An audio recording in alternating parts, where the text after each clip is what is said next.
This is Uji, a name synonymous with the finest green tea for over 800 years. It is a place of profound beauty, home to the magnificent Byodoin Temple and the final poignant setting for the legendary tale of Genji. Join me as we spend a day in Uji. The original Uji Bridge was built around 646 and is the main bridge over the Uji River. The current bridge was built in 1996 in a traditional style, incorporating cypress trees and bronze detailing. The bridge is also a focal point in Japanese literature and art, including in the Tale of Genji. If you haven't heard of the Tale of Genji, it is a novel which follows the life of Genji, the son of an emperor. Written by a noblewoman in the 11th century by the name of Murasaki Shikibu, it is said to be the first written novel. The last chapters of the Tale of Genji are set in Uji, making it a great place for a museum based on the story. We didn't visit the Tale of Genji museum this time, but next time we visit Uji, we will definitely be heading there. All through Uji, there is statues dotted throughout the city paying homage to the Tale of Genji. Another part of Uji that we wanted to visit, but we didn't have time this time, was the Kyoto Temple. It's located on the northern bank of the Uji River and was founded in 1233. But they are both on the to-visit list for the next time we head to Uji.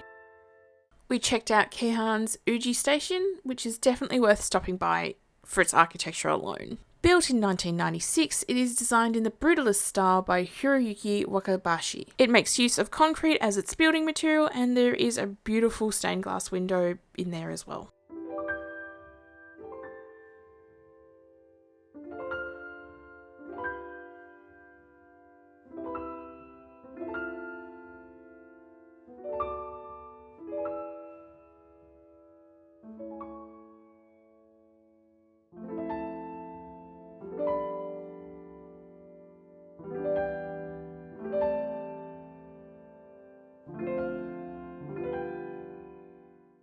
Next we headed to Byodo-in. We got here about 11:30, so we had to wait in line. Byodo-in was once a villa owned by the Fujiwara clan before being converted into a Buddhist temple in 1052. Ho-Odo Hall is also known as the Mido or Phoenix Hall and is the famous building that is featured on the 10-yen coin. It is one of the most famous examples of Buddhist architecture.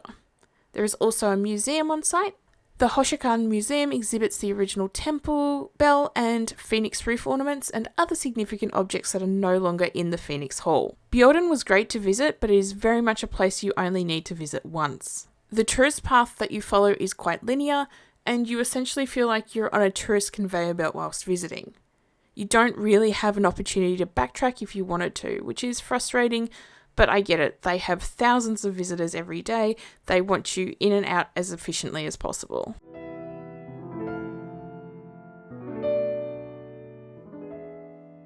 We next walk through the main shopping street of this part of Uji. As mentioned earlier, Uji is traditionally known for its green tea. So a lot of the restaurants and the omiyage places are selling things that specialise in green tea. So if you don't like green tea, you may want to go further afield for lunch. But it is definitely worth checking out some of the snacks.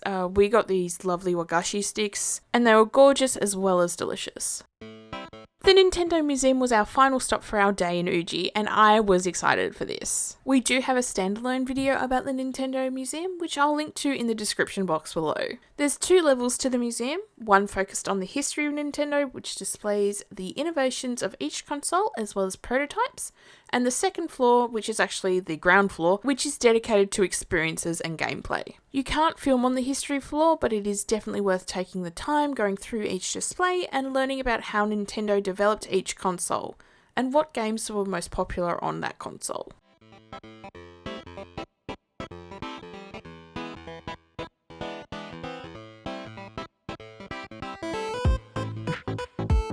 The experiences are amazing. My favourite was the giant controllers.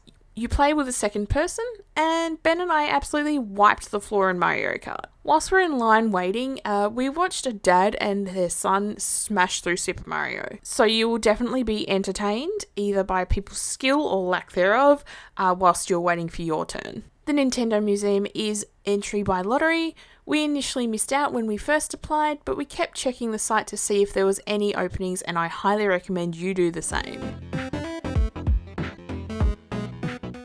Uji has a wide variety of things to do and see, and it is absolutely perfect for a day trip if you're staying in Kyoto, Nara, or Osaka. Whilst you may have a problem in the tourist areas getting meals and things to eat that aren't green tea related, I hope you use that to either encourage yourself to go and try something new if you don't enjoy green tea, or to go further away from the tourist part of Uji and find something that you do enjoy. Uji definitely has something to offer to everyone, whether you're a gamer and you want to go see the Nintendo Museum, or if you're just wanting some chill time. We will definitely be in Uji the next time we visit Kansai. I hope you enjoyed this video. Let me know in the comments below if you've ever been to Uji, and thank you very much for watching.